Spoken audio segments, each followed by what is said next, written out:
Oke, selamat datang. Hari ini kita bakal bedah cerita yang luar biasa ya, tentang gimana caranya limbah plastik, ya sampah plastik, bisa disulap jadi bisnis miliaran. Ini kisah nyata dari Zainul Abidin, seorang pengusaha yang membuktikan kalau sampah itu, ya bisa jadi harta karun beneran. Miliaran per bulan. Coba bayangin, itu omset bulanan dari industri sapu rumahan di desanya dia. Satu desa loh, dan industri ini sekarang berputar, ya karena inovasi dari satu orang ini.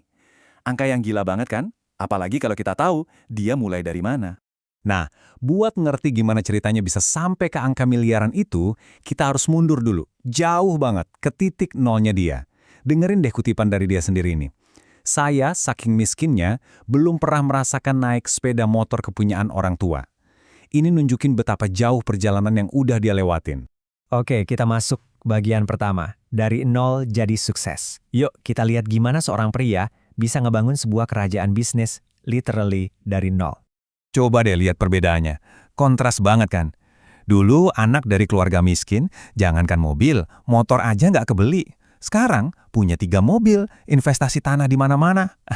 Transformasi yang luar biasa ini sumber dananya dari mana coba? Dari bisnis yang justru bantu bersihin lingkungan dari sampah plastik. Keren banget. Kita lanjut ke bagian 2, sebuah lompatan keyakinan. Nah, ini yang menarik. Apa sih yang jadi pemicunya? Ternyata bukan bisnis plan yang canggih, bukan. Tapi sebuah komitmen pribadi yang lahir dari keyakinan yang dalam banget. Coba deh bayangin posisinya di tahun 1998. Dia baru keluar dari pesantren, gak punya uang, masa depan juga gak jelas. Dia malah bikin keputusan super besar, menikah. Langkah ini bukan didasari logika, tapi mimpi. Bahkan, saking gak adanya, di hari pernikahannya sendiri, pagi-paginya dia masih kerja di pasar buat nutupin biaya nikahnya. Ini bukan sekedar nekat, ini benar-benar lompatan keyakinan. Dan inilah nasihat yang dia dapat dari mimpinya itu, dari almarhum Kiai Hamid Pasuruan, kalau niatmu ingin menikah, pekerjaan akan datang sendiri. Kalau niatmu mencari kerja, aku tidak yakin kamu akan jadi menikah. Pesan yang kelihatannya sederhana ini ternyata jadi kompas hidupnya, jadi fondasi buat semua keputusannya ke depan. Mimpinya nggak cuma itu, ada satu lagi yang jadi metafora perjalanannya. Di mimpi itu, dia disuruh nyebrang sungai besar. Dan sungainya kebelah dua, kayak kisah Nabi Musa. Ini jadi semacam simbol kan, bahwa dia harus jalan terus ngelewatin rintangan yang kelihatannya mustahil, modalnya cuma keyakinan. Buat dia, ini pertanda jelas, jalan bakal kebuka kalau niatnya lurus.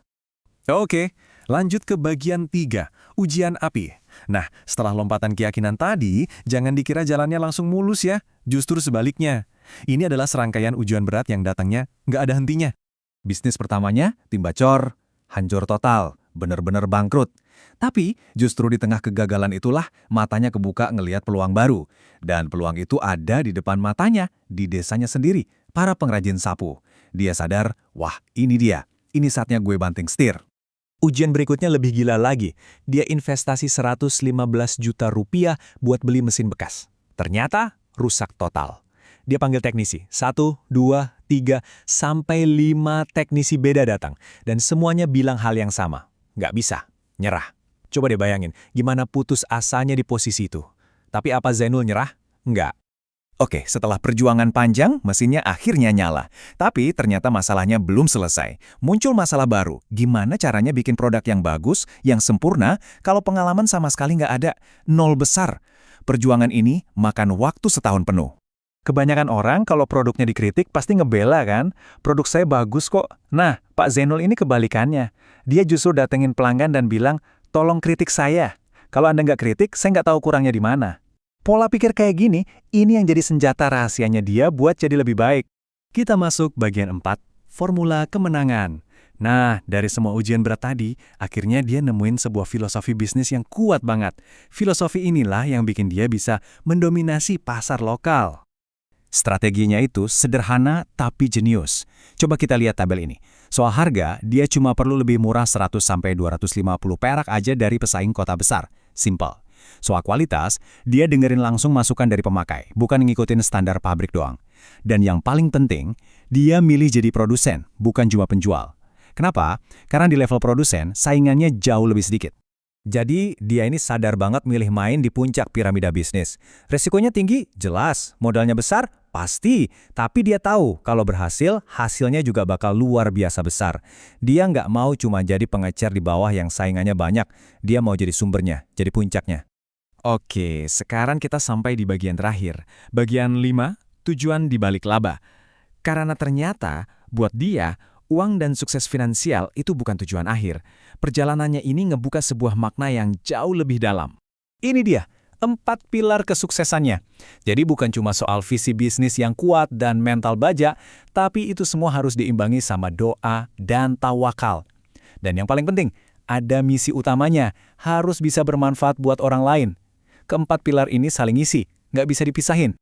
Mindsetnya ini emang luar biasa sih. Dia pernah loh ketipu sampai lebih dari 200 juta rupiah.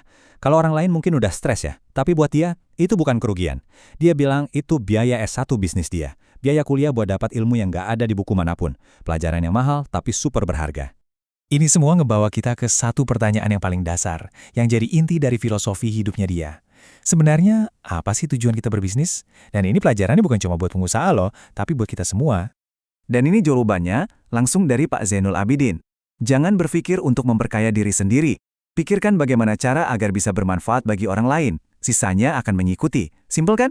Buat dia, bisnis itu cuma alat untuk bisa berguna buat orang lain. Dan ironisnya, justru dengan fokus untuk ngasih manfaat ke komunitasnya, kesuksesan finansial yang dia dapat jauh lebih besar dari yang pernah dia impikan. Benar-benar penutup yang sangat inspiratif.